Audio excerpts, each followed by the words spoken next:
Record. View. Full screen. And we're back. So today I want to, the second part of the lecture, I want to talk about state finances and then bring it up to thinking about the state debt crisis of 1840.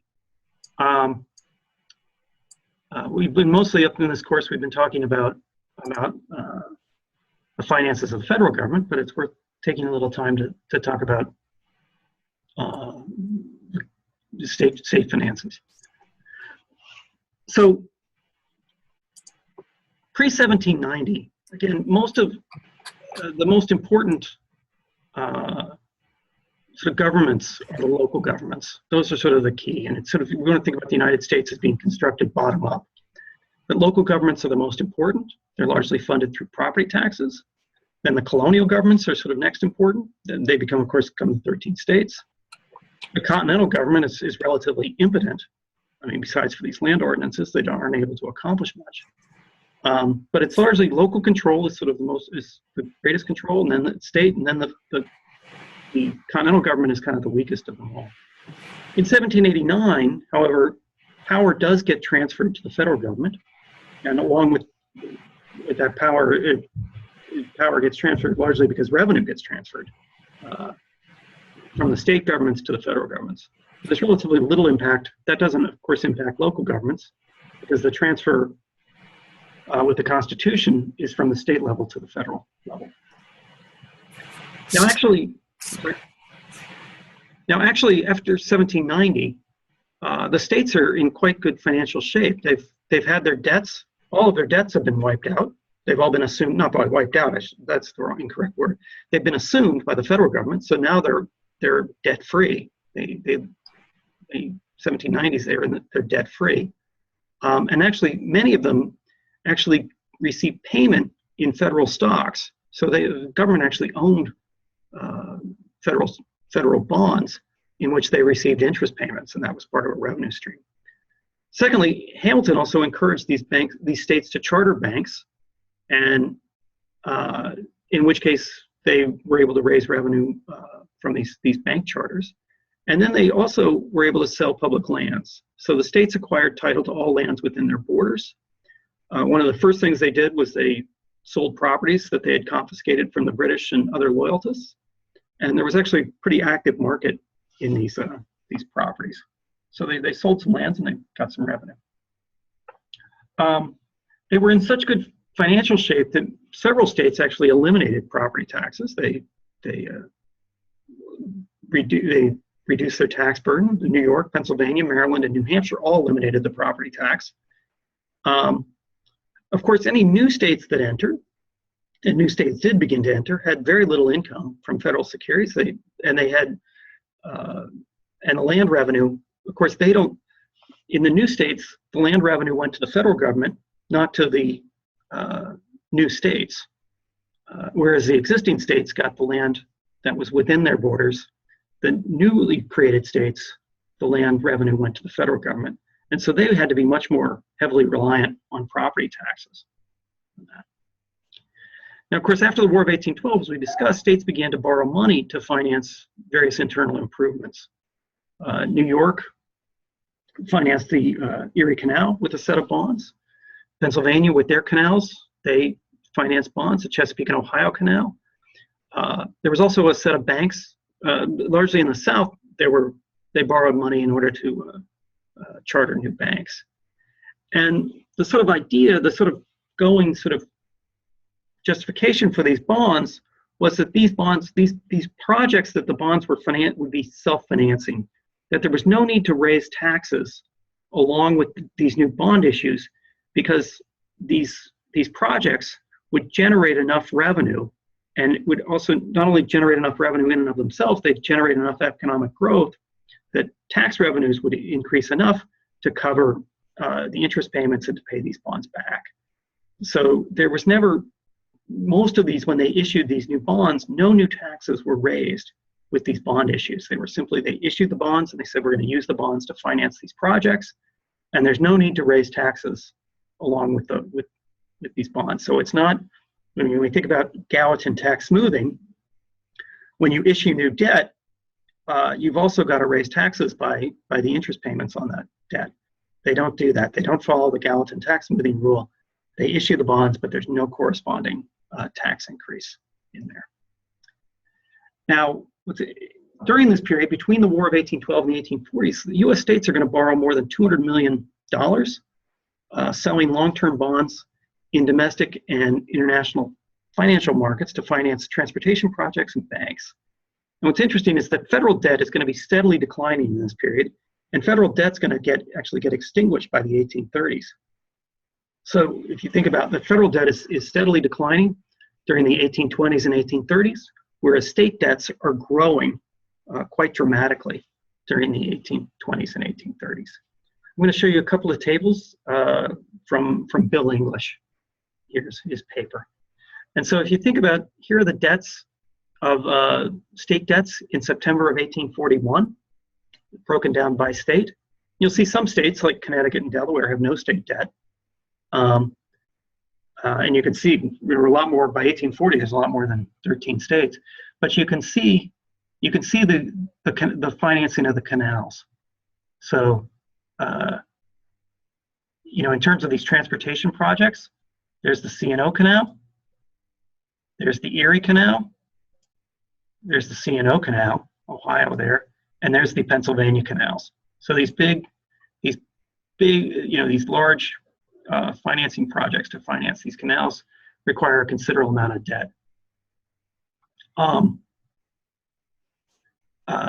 If you take a look at southern states like Alabama, Florida, Louisiana, Mississippi, they're largely financing banks. So much of the debt is to finance banks in the south.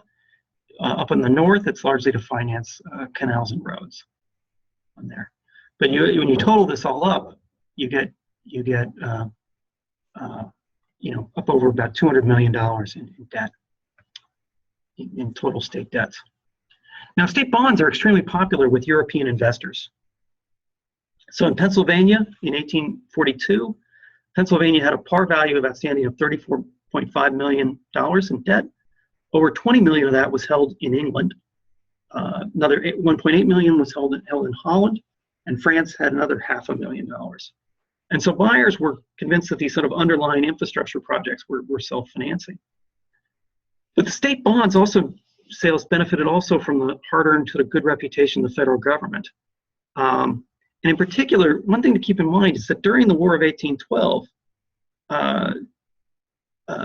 Madison not only paid back domestic bondholders, but all the British bondholders.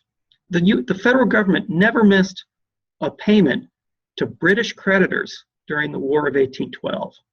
So despite the fact that we're at war with Britain, we never missed a coupon payment or a principal payment to a British creditor during the War of 1812. And so when we think about the hard-earned good repayment reputation of the federal government, we often cite Hamilton as being one of the, setting the standard for paying back the federal government, paying back federal government debt. But in some sense, Madison is even more Hamilton. It's funny that Madison, during the War of 1812, is even more Hamiltonian than Hamilton himself. There were no haircuts during the War of 1812. Everything was repaid in full. Hamilton, of course, handed out haircuts. He didn't repay in full. Further, there was also this suggestion that there was an implicit federal banking of state debt. One was sort of Hamilton's assumption of the state debts in 1790s, in 1790. The second also is that comes from the U.S. Constitution. If you look at the U.S. Constitution, it actually mandates very strong protection for owners of the state debts. So it says in the Constitution, it says full faith and credit shall be given in each state to the public acts, records, and judicial proceedings of every other state. And the Congress may, by general laws, prescribe the manner in which such acts, records, and proceedings shall be proved, and the effect thereof. So it looks like if you read that part of the Constitution, it looks like the federal government stands to back state debts. However,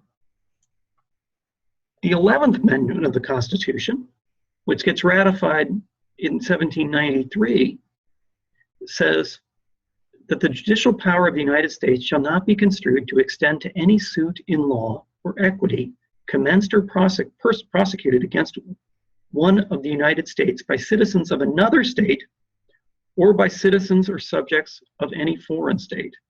So what that means is that a citizen of another state or any foreigner cannot sue a U.S. state in federal courts. So you in New York cannot sue Illinois in a federal court, nor can a citizen of Britain sue the state of New York in a federal court. So this actually does come in there is a contradiction in the Constitution between the 11th Amendment and the section I read previously. But it's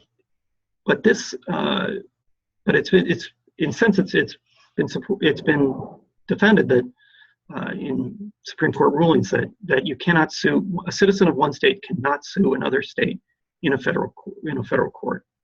And so it very much substantially weakens legal protection of states' creditors. Now, I should point out that local debts still remain enforceable in state courts. So if a local government, if a city or a municipality defaults, creditors can still sue the municipality of the locality in a state court. And that occurred, like, for example, in Stockton, California. When Stockton, California went bankrupt in the 1990s. That's the case. Now, what happens is with this, so there's all this financing of internal improvements, and it's all done at the state level. What happens is that in the 1837, there's a major financial panic and a recession, sort of America's first Great Depression. And it becomes clear that many of these state projects are not going to be self-financing. In fact, many of them will never make any money at all. There's kind of too many projects. They're not well designed. They're not part of a national plan. So in 1841, state debts are outstanding that total about 200 million. Federal debt's about near zero. And by the early 1841 and 1842, 8 states, along with the territory of Florida, go into default. 3 other states narrowly avoid default. And 5 of these 9 states are gonna end up repudiating all or part of their debts. They won't repay some or all. And so if you look at the states, this is again out of Bill English's paper. So he has, the states without debt, the states that did not default. So here's the states without debt, the states that did not default, the states that defaulted temporarily, the states that partially repudiated, and the 2 that repudiated completely. So Florida and Mississippi repudiate their debt completely. And if you take a look, so I've got this blocked, but here's a state gross product, and these are interest payments as a share of or as a percent of state GDP. And you'll note that those that are defaulting have interest payments as a share of GDP well over 1%. So interest payments as a share of GDP are well over 1% here. And if you think about what, at the time, the ability of governments to raise revenue, they really only can raise only a few percents of GDP. They don't have the sort of, it's not going to be until the income tax gets introduced that any government's going to really be able to raise any sort of significant share of GDP in revenue, take it out. And so even though these debt to GDP ratios look kind of small in today's standards, 40% of GDP, 29% of GDP, 20% of GDP, the ability for these states to raise revenue are quite a bit more limited than we have today. And so they're going to go into default.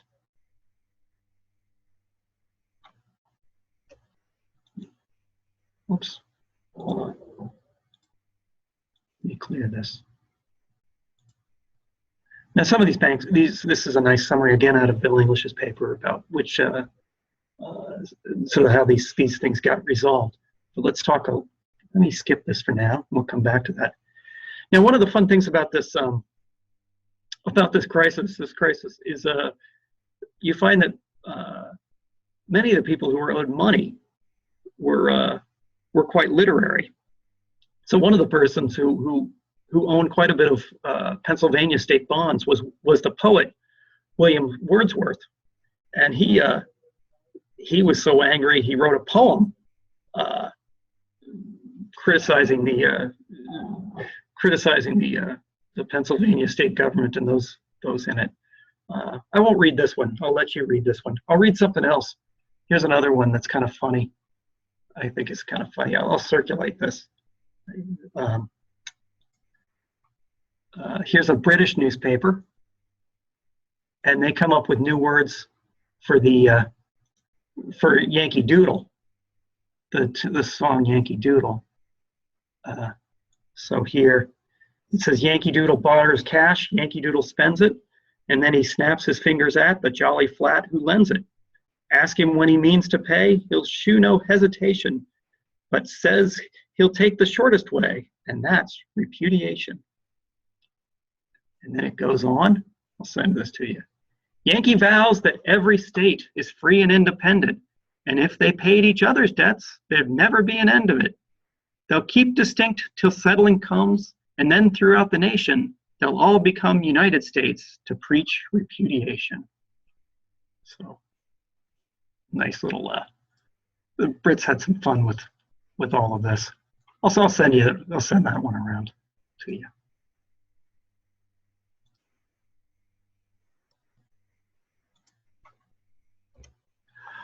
Now, so during the 1840s, Congress sort of debates, but ultimately rejects proposals for the federal government to pay these state debts. The proponents of assumption of the state debts say that, look, there was a precedent set by Hamilton in 1790 that the federal government implicitly backed state debts. The opponents of such proposals argued that Hamilton only bailed out the states for debts that were incurred for a glorious national purpose. That the reason why the debts for the revolutionary debt was for a federal cause, where current state debts were incurred to finance local projects. And again, these internal improvements are viewed as local projects, not necessarily as national projects. And even though, you know, the Erie Canal or some of these projects have great national implications, they're thought of as being state and local projects. Now, European investors, as that Yankee Doodle song hints at, they did not make any distinction across states.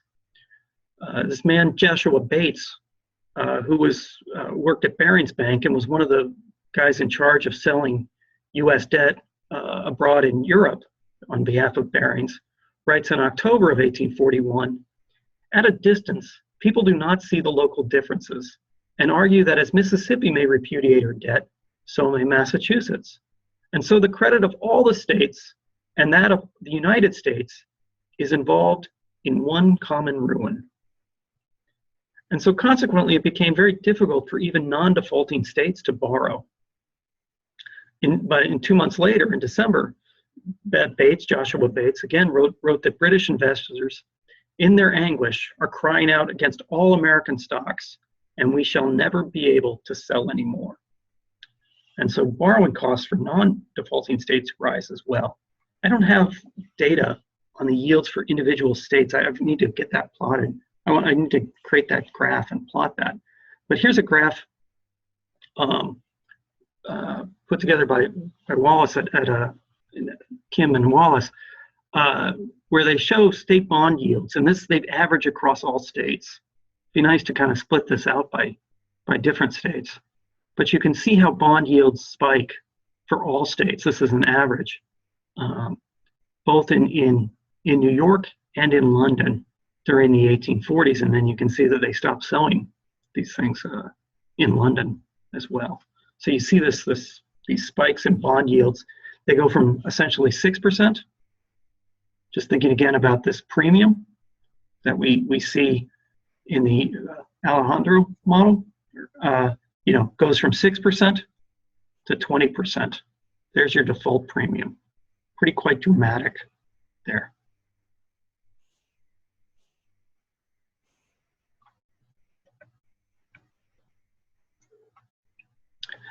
Now, President John Tyler at the time wants to counter this argument that all states that there's a common responsibility for these debts.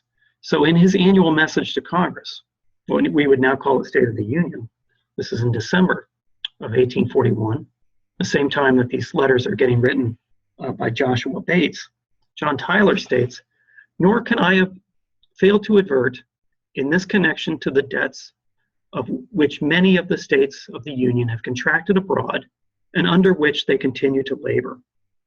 That indebtedness amounts to a sum not less of 200 million, and which has been retributed to them for the most part in works of internal improvement, which are destined to prove of vast importance in ultimately advancing," notice he says, "their prosperity and wealth." He doesn't say our prosperity and wealth. So I think an interesting choice of words. "For the debts thus contracted, the states are alone responsible. I can do not more than express the belief that each state will feel itself bound by every consideration of honor as well as of interest to meet its engagements with punctuality." It goes on. "The failure, however, of any one state to do so should in no degree affect the credit of the rest, and the foreign capitalist will have no just cause to experience alarm as to all other state stocks, because any one or more of the states may neglect to provide with punctuality the means of redeeming their engagements." Well, Britain was going to have none of it. Foreign capitalists were unswayed. The Times of London later wrote, "It is quite in vain for the honest portion of the United States to assert that because they have had no direct share in the guilt or turpitude of the repudiating states, therefore they are to stand clear. They are citizens of a country in which such acts are committed with impunity." And interesting that even the federal credit was constrained during this period.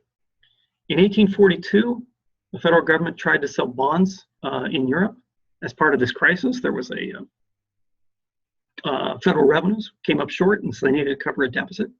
And it's interesting, U.S. agents were told that U.S. bonds would not be accepted. Now, despite the fact that, again, the U.S. Government had an excellent repayment record, had, since 1790, had never missed a coupon payment, had, always paid back foreign creditors on time. They even paid back British creditors during the War of 1812.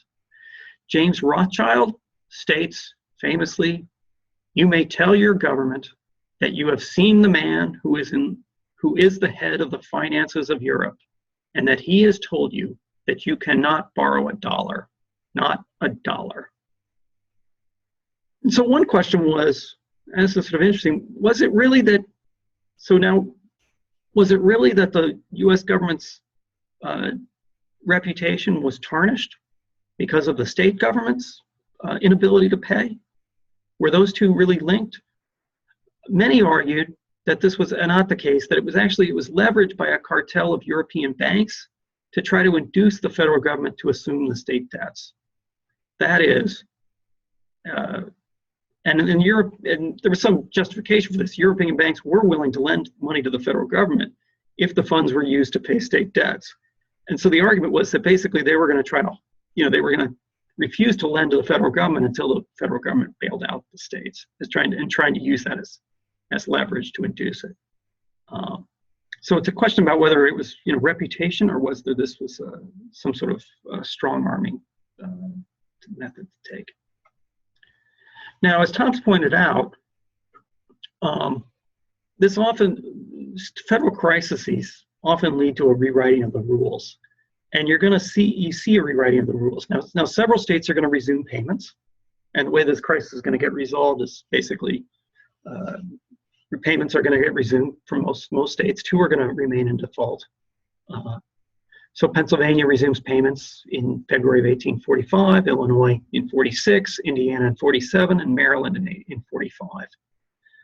Furthermore, many states are going to rewrite their constitutions to say that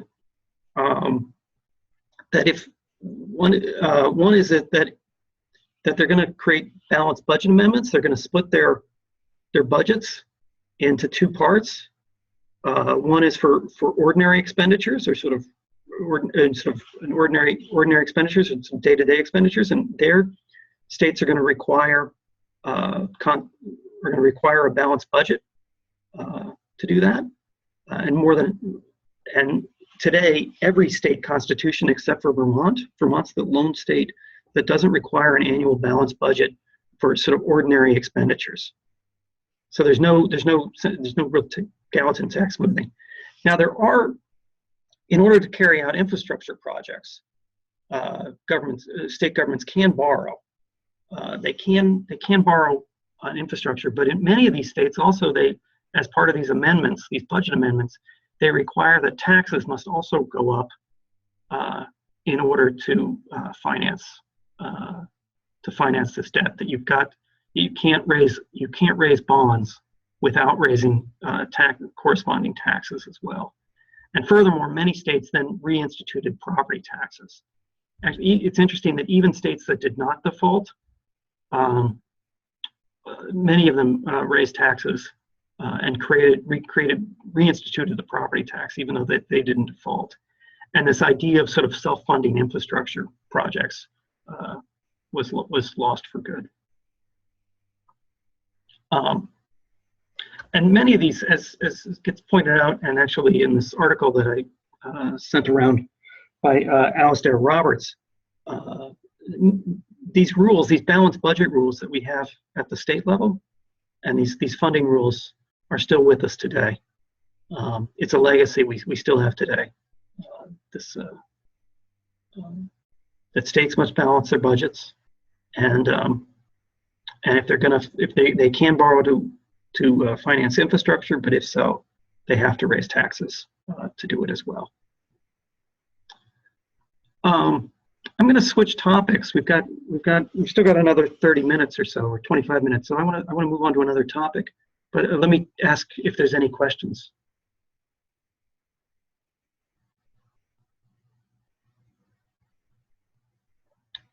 Hearing none, let me move on and start talking about the U.S. Civil War.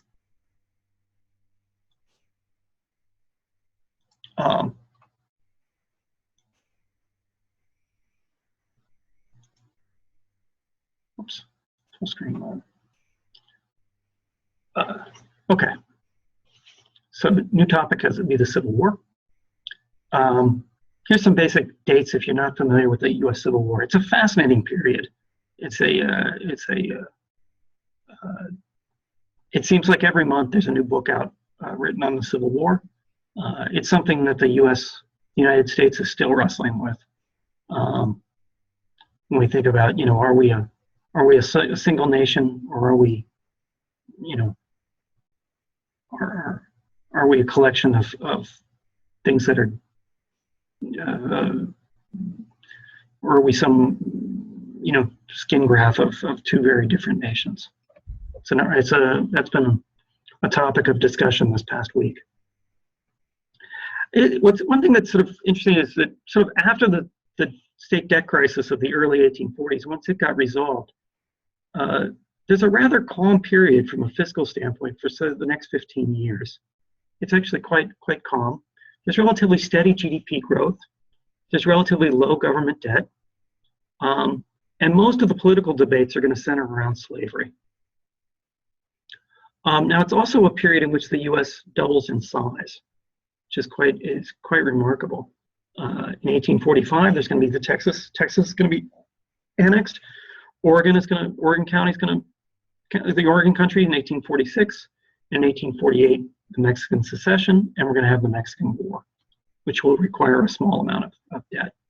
But you can see, in terms of land that gets brought in the 1840s, there's Texas, Mexican secession, and the Oregon Territory. And that essentially completes the lower 48 of the United States.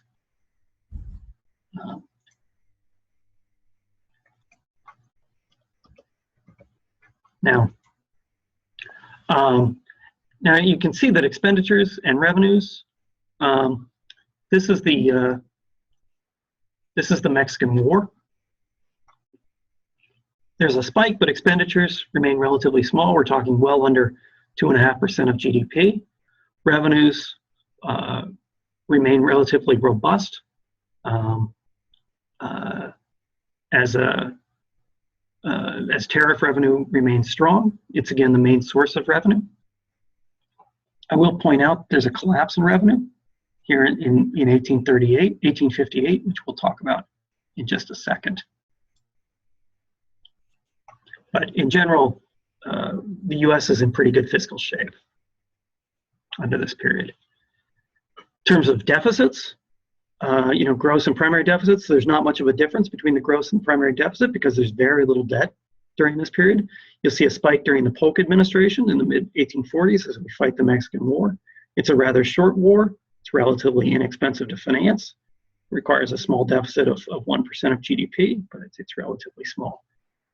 We're running surpluses during the early 1850s, during the 1860s, in 1858 and 1859, there's a small financial crisis, and there is a recession during this period in which revenues drop and we run a deficit here. I'll just point that out.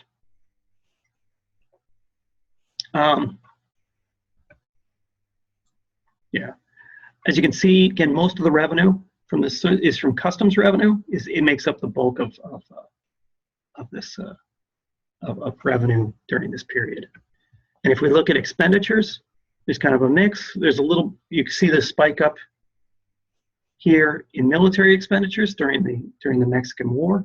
But again, expenditures 1.5% of GDP, at most sort of 2% of GDP, all relatively small.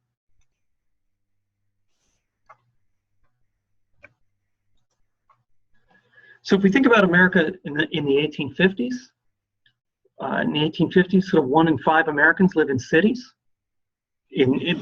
Only 30 years earlier, it was 1 in 14. It's becoming increasingly industrialized.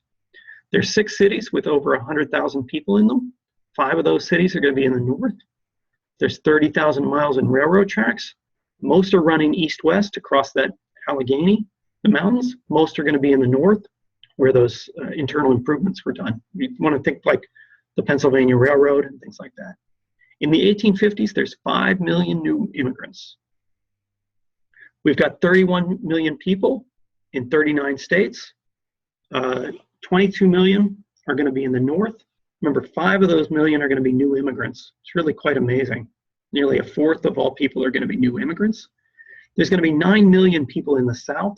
That's going to be the Confederate States of America. So you'll see 22 million in the north. I'm sorry, 5 out of 31 million are immigrants. 1/6, not 1/4. Sorry about that. So in the Confederate States of America, which is shortened by the CSA, 9 million. There are going to be 9 million people in the South, a third of which are going to be slaves. So for every 2 white people, free white people, there's 1 African-American slave down there, just to kind of give you just the magnitude of the slave population and what just the sort of mix of what's going on down there. So you've got 22 million people in the north, and you have basically 5.5 million whites in the Confederate States of America.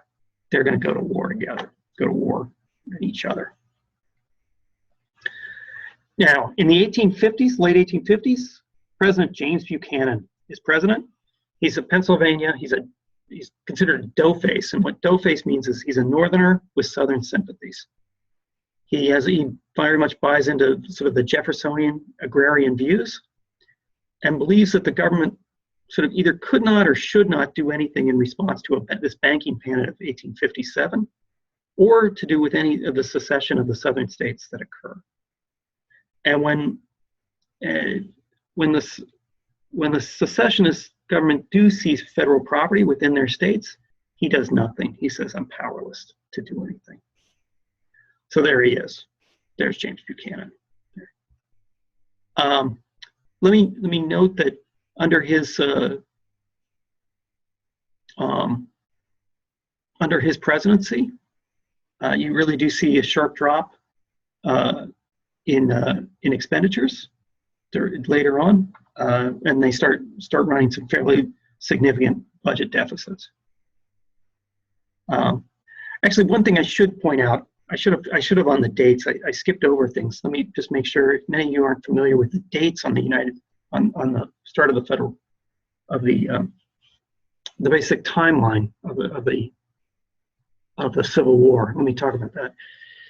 Is that in the campaign for president in 1860, the 1860 campaign for president, Abraham Lincoln runs on a campaign not to abolish slavery, but to stop slavery from spreading into the West. And the Southern states realize that if Abraham Lincoln wins, that's going to tilt the balance of power from the free states toward the free states and away from the slave states, and will ultimately lead to they're afraid that it will lead to the abolition of slavery. So he's elected in November of 1860. 1 month later, South Carolina secedes, followed within 2 months by Mississippi and Florida, Alabama, Georgia, Louisiana, and Texas. And in February 1861, the Confederate States of America gets formed. Now note that this all occurs under the Buchanan presidency. It's even before Abraham Lincoln becomes sworn in that these southern states secede. So it's the election of Lincoln that in reaction to this election of Lincoln, the southern states secede, but it occurs before he ever assumes power. And so when Lincoln becomes president in March, there's already these states have seceded under Buchanan, and they've already formed the Confederate States of America. Now the war is going to start the following month with the attack on Fort Sumter, when the Southerners attack the federal fort in South Carolina at Fort Sumter. So the war, the secession secedes before Lincoln takes office. The war begins after he takes office. So the secession and the formation of the Confederate States of America takes place under the Buchanan administration during this period, at the very end of it. Now, what's interesting, and here's what's kind of quite amazing, is that when you think about the Treasury secretaries under the Buchanan administration, the first one to serve is Howell Cobb. He's going to serve from March 7th, 1857 to December 8th, 1860. Now remember, Lincoln gets elected the previous month, and he serves for 1 month later, and then he resigns. He's a Democrat from Georgia, and he's going to leave the U.S. Treasury to help found the Confederate States of America. So you have the Treasury Secretary resigning in order to then to secede from the Union and to create a treasonous government. It's quite stunning. Taking his place will be a guy, Philip Thomas, who's going to serve just a single month. He's a Democrat from Maryland, and he's going to quit after a single month. And then we'll get the guy, John Dix, who will come in and serve the final remaining 3 months. He's from New York, and he's going to tell U.S. Treasury agents in New Orleans that if anyone tries to attack a U.S. Treasury building, if anyone attempts to haul down the American flag, shoot him on spot. But it's quite stunning that there you've got the Treasury Secretary is going to go out and help found the Confederacy. There's a picture of Howell Cobb. There he is. I mean, when it comes to sort of, Now, prior, during that, so there's there's a crisis, there's a banking crisis and a financial crisis in 1857. There's a series of deficits run by the federal government, and the federal government tries to float a loan, tries to issue a loan in June of 1860. It's a 10-year bond with a 5% coupon, but there's little faith in the stability of the country, and in fact, there's little faith in the Treasury. There's a lot of concerns that you basically have a bunch of Southerners running the government. You've got a Southern Treasury Secretary whose interests are not to strengthen the finances of the federal government, but to weaken the finances of the federal government.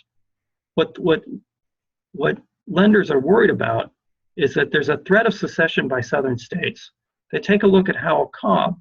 War appears to be inevitable, and they're worried that what Howell Cobb's going to do with that money is he's going to take that money that's raised by that loan and basically funnel it to the South to help fund an insurrection. And they're also concerned that Howell Cobb is going to try to damage the credit and damage the finances of the federal government in order to try to make it weaken the federal government so that it doesn't fight and resist any secession that does occur. And so this loan actually fails. They try to issue $21 million of it, but they only sell $7 million of it. Now there's a happy ending to this story. What you will notice that at the end of the war, toward the end of the war, there's a famous campaign called Sherman's March to the Sea, in which General William T. Sherman, he's a Union general, marches through the middle of the South. He marches through Georgia to the sea and to the Atlantic Ocean, and in the process he levels everything in his path. And it's basically a war. It's a campaign of leveling everything, of destroying everything in its path. And they go out of their way. William Sherman goes out of his way to make sure Howell Cobb's plantation gets leveled and is completely burned to the ground. He writes to Lincoln that nothing was spared. They took everything of Howell Cobb's and made sure it was burned. Dix, on the other hand, ends up being somewhat of a war hero. I don't know, he's kind of a mix of a war hero. He ends up basically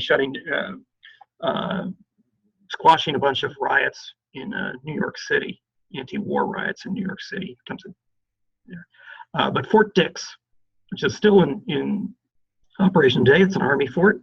Fort Dix is named after Dix, the Treasury Secretary, the final Treasury Secretary of the Buchanan administration. Now, a little bit of overview of Union financing. We're going to focus just on Union financing. We won't talk about Confederate financing in this course. We've got other things we'll talk about, but just a general overview. It's going to require budget deficits of about 10% of GDP. Now, of course, we're going to lose about a third of the tax base as the South secedes, but these are going to be budget deficits that we've never seen, the U.S. has never seen before. These are going to be extremely high. There's going to create a whole host of new taxes. We're going to have the first federal income tax that's going to start. This is going to be, the income tax is going to go away and it won't reappear again until right before World War I, but we're going to get the first taste of an income tax. Taxes are only going to account for about 10% of expenditures, so we're going to have to borrow the rest. For every $1 raised in taxes, we're going to need to borrow $3.50. It's going to have a sort of a standard practice that we're going to see in a lot of wars, which is that the initial view is going to be that the war is going to be short, it's going to be relatively inexpensive, and so therefore there's going to be a heavy reliance on short-term debt early on in the war. They're going to borrow at very high interest rates. Eventually, this short-term debt is going to be refinanced into a set of bonds, which are a famous set of bonds, and one of our favorites to talk about, which are called the 520 bonds. So we'll get to talk about the famous 520s, which are going to be used to refinance much of this short-term debt. The 520s are called 520s because they're 20-year bonds that are callable after 5 years. So we're going to need to talk about what a callable bond is. We need to talk about a call option. There's a legacy to the Civil War that still lasts to this day. The federal government's going to become enlarged permanently. It's going to gain in power. Part of that enlargement in the government is going to come through pensions. They're going to need to create a pension system to pay for the huge number of soldiers that were wounded and veterans, also for the families of those that were killed. And this is going to create the beginnings of the welfare state. They're going to need to be later on when these welfare programs are going to be expanded. These pension payments to Civil War veterans and their families are going to provide the infrastructure for how to carry out the welfare state. Secondly, it's going to create large interest payments that are going to do it. And in financing this war, I should point out there's going to be an expansion of financing this war. The financing of this war is going to be too big for the banks to finance on their own. And so they're going to have to sell bonds. They're going to have to go out and sell bonds to ordinary people. And this is really where the United States is going to become an investor nation. And these interest payments are going to be made far and wide, and people are going to receive interest. A large swath of the population will receive interest on federal debt, and that's going to create a political constituency for repayment of federal debt. There's going to be a new reliance on internal revenue. So there's going to be a shift away from financing federal expenditures, away from the tariff and toward internal revenue. And so that's going to be a big shift. U.S. paper money is going to be created. And by 1781, U.S. paper money will become as good as gold. And it's going to also further move power away from the states and toward the federal government. So there's huge changes in the Civil War in terms of fiscal policy. There's huge social changes as well, but those are a topic for another course. But the fiscal implications are big. It's really a pivot point in U.S. history in terms of fiscal policy, and it has a legacy that lives on today. Just to give you a sense of deficits, again, this looks very much like Gallatin tax smoothing. We're running essentially balanced budgets for the 20 years prior. Deficits, depending on whether you include Southern GDP or not, we're running budget deficits of roughly 10 to 12% of GDP. We're then going to run, actually a primary surplus, and we'll run that primary surplus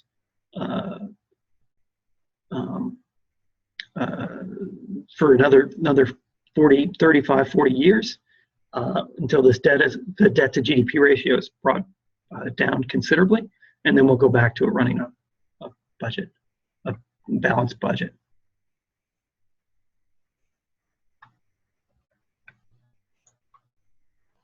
Again, you can see the real shift in terms of revenue. So we have customs revenue or tariff. Tariff revenue is down here in blue, is down here in the dark blue. And you'll see that revenues are going to spike. They're going to go from, the size of government's going to go from about 1.5% of GDP up to about 5% of GDP. Tariff revenue is not going to make up the difference. The difference is going to be largely made up by internal revenue, and that's not going to go away. Even though revenue shrinks, it's never going to go back. Revenues are never going to go back to 1.5% of GDP. They're going to remain permanently higher. And what's going to make up that difference is not going to be tariff revenue. It's not going to be an increase in tariff revenue. It's going to be an increase in internal revenues. You see, it's going to be by and large internal revenue that makes up that difference. So there's going to be a much heavier reliance on internal revenues. Just to give a sense of how much public lands, the selling off of public lands is generating in revenue. That's this sort of orange color, and you'll see, it's tiny. It's rounding error in terms of importance, in terms of the sale of public land. If we think about expenditures, you'll see there's the That's the Mexican War. You definitely see the impact of the Civil War. It goes up to 12% of GDP. It's largely military expenditures. But then after the war, here you see large interest payments here. And take a look at this. You'll see this growth in pensions right here in yellow. And what's interesting is that, you know, these are now new long-term commitments. And the commitments actually grow over time as the veterans age. And as you know, as they age, the pension payments rise, and as there's more claimants on there. And so here's the growth. This yellow, if you want to think about it, that yellow is sort of the growth of the welfare state. There's really no yellow over here, and this is sort of the start of transfer payments. It's interest payments. The growth in government is coming largely from interest payments and pension payments.